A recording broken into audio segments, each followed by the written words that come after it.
Hey everyone, it's Pat Brown here with another race critique. So this race is the Lucarelli and Castaldi. It's like a spring series taking part in at the Branchbrook Park here in Newark, New Jersey. And this is actually one of our Nipavello riders, a 4-5. He's This is his second race of the season, and so just wanted to go over a few critiques, a few things that hopefully that we can work on, and yeah, so let's get right into it. So one thing from looking at the footage here, obviously with any rider who's not, first race of the season is not quite used to riding super close, which again, at this point in the season, I'm not riding super close as well. What happens is people who are a little bit more comfortable, have maybe been doing more group riding or more racing, they're going to be a lot tighter to people's wheels, which makes it more challenging for people to try to move up around you. So you're doing pretty good here, kind of holding tight. I can see you're on the right side, trying to move up where you can, because I believe we have about three or uh, 2 or 3 laps left to go here. We'll be able to see it here in just a moment since we're coming up upon the finish. Um, Now, what makes this course a little bit tricky is that the cobblestones that line the edge of the road as a curb is something that is a little bit disconcerting. I've had my race, you can see from another one of my videos, especially the race critique. You can see, all right, I like that move, moving off to the side when someone goes past in order to try to move up more. Unfortunately, they stop. Okay, so 3 laps to go. Let's see that again. Oh, 2 laps to go. Okay, perfect. We'll play it through. So, um, so yeah, when someone comes off to the side, definitely take that and move up since it's a free ride. However, they kind of stopped just as they passed you, which obviously is not ideal. So what I was saying before, a little bit disconcerting. In another video, you can check and see some people rubbing up against those, and you'll see later in this race what happens if you can't quite hold it up with that. And you'll actually also see someone go into just coming up here. Uh, you'll see someone going into the cobblestones there, and then going into our rider.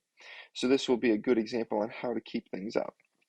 So if people are coming off to one side or the other side and moving up, it's always good to kind of get on their wheel because it's going to be a free ride, right? When you're in the group, good to try to move up diagonally if there's any space, take up that space so that other people aren't going to be barging in front of you here.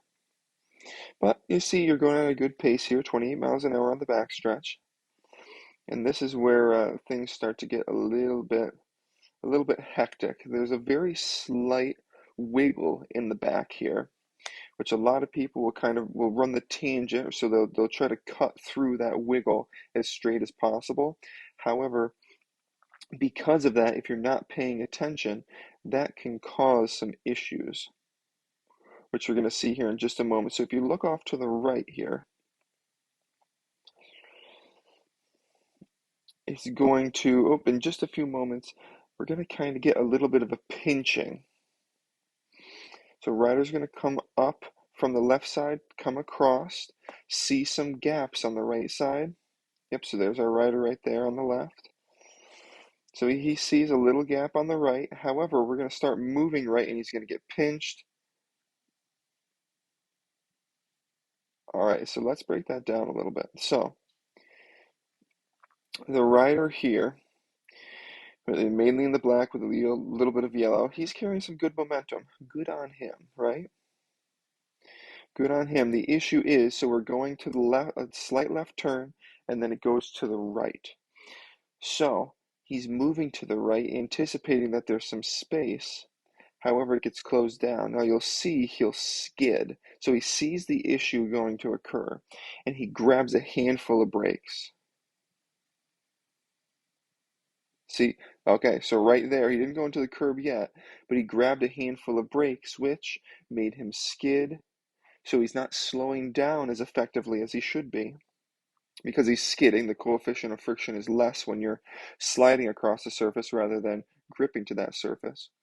And then because we're turning left, it means if you skid out and lose control, you're going to be skidding to the right, which sends him into those cobbles and pinches him in between the rider and the red bike here with his front wheel, which also almost takes him out. Now, luckily, John is right here and he's not behind him, so he gets the shoulder. So you see, so John gets shouldered. If John wasn't right there, if our rider wasn't right there, what would happen is the rider who locked his brakes, got caught off, got caught up behind that rider and went into the cobbles. What would happen is that rider would go down right in front of John. So it actually everything worked out just perfectly for everyone to stay up. So you can see, so the guy here on the right, he unclips. His weight is trying to push into this rider's here. Once that rear wheel and the front wheel let go from each other, so the guy with the red bike moves forward, he's going to have a lot of momentum coming to the left all of a sudden. And so John is in just the right position to push that rider back away to the right to keep him upright. So actually the bumping here is what prevented the crash. So if John was back a bike length, this rider would have gone down right in front of him, and then John would have probably went right over top of that rider. So it all kind of happened perfectly. Obviously, not going to be ideal. So we're going from 28 miles an hour down to 14 miles an hour after. So let's play that through again.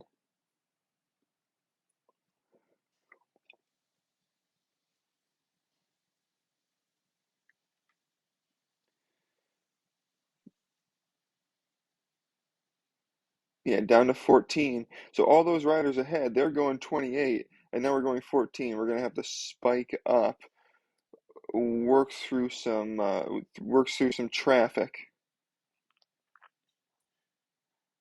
Yeah, it's this guy who hit the brakes. But anyways, when you're in the moment. All right, so now, luckily, these riders are going to be bunching up going through that turn. So they're going to be able to catch up, but you'll see we're going to be above threshold for a good portion of this next part of this race. So what I'm going to do, I'm going to actually fast forward. So you can see we're going to be going through, working a lot of power. We're strung out, but luckily that helps us bridge up. And so we're going to be coming into one to go here. I feel like there's a critical moment here. So we're all bunched up, so we're able to get on, which is good. However, if you saw, there's no heart rate monitor on. If you saw, uh, the heart rate would be jacked up right now. So we're just trying to recover a little bit. This I think is a key moment. So we're bunched up, and you'll see there's a little space that opens on the left side. Now, when you have something big like this happen, ideally at the end, if you have a good sprint, right? Let's take that for instance. If you have a good sprint, then you want to save as much energy and you want to use that sprint the best that you can, and you can get away with being positioned a little bit further back, right? Not like 20th wheel, right? But we're talking instead of being, sprinting from third, fourth, fifth wheel, maybe you can sprint from eighth wheel, especially in the 4.5s. And if you have a good sprint and you time it well, you'll probably get a good result. Now, if you just had to go through a huge chasing effort, so you're anaerobic, which means that your level of lactate in the body is going up, right? And then you're not going to have very much time for your muscles to burn off that lactate, so you have more space for that to accrue from a sprint. Then you need to focus on positioning, number one, and basically forget about the sprint. Maybe not totally forget about it, but let me rephrase that. You'll want to focus on positioning a lot more because you think if you just dulled your sprint, then that means that you don't have the luxury of maybe sprinting from sixth, seventh wheel and probably winning. You need to be sprinting from second, third wheel in order to win. because your sprint's not as good now. Now, in an ideal world, that doesn't happen. We're in the bunch, and then you slowly, move up, and then you're able to do your normal sprint. But in this case, this is why I think this is such a key moment. So let's play it through. So you'll see we move off to the right, which is great. I would keep on the power, and you see that there's a gap right here that opens right up. I would jump right up there, get really close to the front, hopefully not right on the front, but if you find your way on the front, then you let some people pass, and you try to stay within the first 5 wheels for the remainder of the race, moving up, using some energy to make sure that you're sitting second, third wheel to get yourself a top 5 finish. Because there are probably going to be some people who weren't caught up and have that better sprint, or still have their sprint, or right now it's used up. So that really the critical moment. It's tough because I'm sure if we saw the beats per minute, I'm sure those would be jacked up, maybe even near max. So we're not going to want to go up to the side, but really we should, because right now people are going to, it's either going to be spread out, it's going to be lined out, which is going to be hard to move up. All right. So I'll take you through the rest of the race sped up here. So we're trying to find a little bit of a gap on one side or the other, but it's tough because our legs are definitely feeling it right here. Now we're starting to speed up a bit more, which will also make it harder to move up. And I also take into consideration you're also going to be a little bit spooked from that. So I'm not going to want to take very many risks either, since you almost just went down. But so going through that last turn, you probably have about 1.5 to 2 minutes from the finish. And you can see they're already lined out. They're already going to be increasing the pace. So at this point in time, you gotta put in the effort, but probably you're not going to be making up. Even if you had great legs, you're sandbagging right now. You're not sandbagging right now, but even if you were, you'd have a tough time moving up since we're all lined out. Right? We're all lined out. Let's just play it through. You might get a little bit of bunching, but people are going to be pretty motivated to get that speed high for the finish.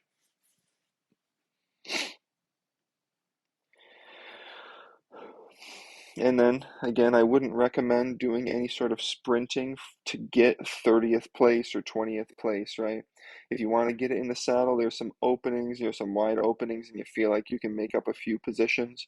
As long as it's controlled, I would say just fine. But at this point in time, it looks like you're not going to be shooting for a top 10, which is fine. I think you definitely got a rough shake.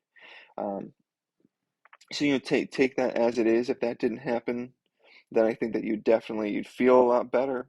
You'd be able to take your normal risks, and then you'd be up fighting for the win and fighting for the podium and the top 5, top 10. So a little bit more, a little bit of power here, perfectly fine.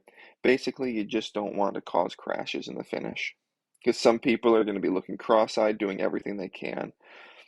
So I think that this is fair just to roll in. Yeah. And hopefully next time someone doesn't almost crash you out with a lap and a half to go. All right. So this is my race critique here of a 4-5 race. So if you like this, definitely like. I'm trying to grow some subscriptions, so if you can, if any of this is a benefit for you, I definitely recommend that you subscribe, and yeah, hopefully we'll see you here in the next one.